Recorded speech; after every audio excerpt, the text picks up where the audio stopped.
Yuval Noah Harari discusses vegetarianism not simply as a matter of personal health or preference, but from the perspective of the moral responsibility of all of humanity and historical crimes. He particularly points out factory farming as one of the greatest problems of modern society.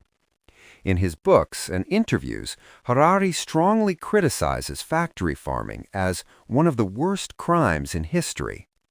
He states that billions of livestock animals are treated like machines throughout their lives in a state of constant pain and anxiety, which he describes as the creation of suffering on a historically unprecedented scale.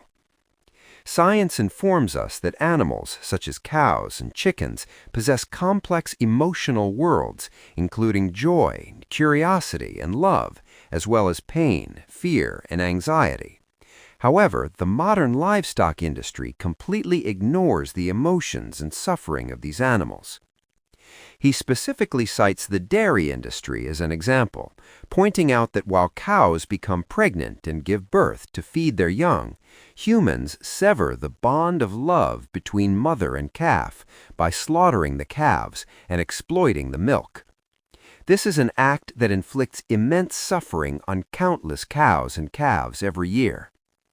He emphasized the gravity of this moral issue by stating, even if we accept only 1/10 of the claims of animal rights activists, modern industrial farming may be the greatest crime in history. Harari, identifying himself as a vegan, stated that he was deeply shocked after learning about how the meat and dairy industries treat animals while writing his book *Sapiens*, and he began vegetarianism because he no longer wanted to participate in that suffering. His primary motivation is compassion for animals. He explained, "I try to minimize involvement in industries that inflict unnecessary suffering on animals." Even if one is not a strict vegan, he encourages every action to reduce the consumption of animal products as a step in the right direction. He seeks to ease the burden on non-vegetarians by saying that even small practices, such as avoiding meat just 1 day a week, bring about benefits. He says that moral and ethical responsibility has become even more important to match the immense power held by humans. This suggests that concern for animals is an act of expanding the boundaries of consideration for other beings, and that for humanity to move towards a truly civilized society, it must embrace all living creatures that suffer.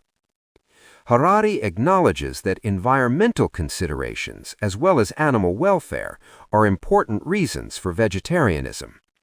Factory farming emits vast amounts of greenhouse gases and overuses land and water resources, making it a leading cause of climate change and ecosystem destruction.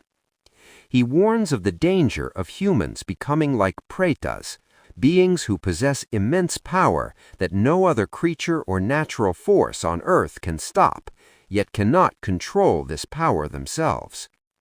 The exploitation of animals is linked to this uncontrollable human greed, which ultimately endangers humans themselves and the entire planet. As Yuval Noah Harari started vegetarianism out of a concern for animals, he shows animal-friendly behavior in his daily life as well. It is known that whenever he has time, he enjoys walking a dog on the streets of Israel for at least an hour. This is a simple anecdote showing that he values communion with animals in daily life, not just in academic arguments. Harari's insight is not merely a taboo saying, "Do not eat meat," but a powerful message urging us to choose a more ethical and sustainable way of life based on historical truth and moral responsibility.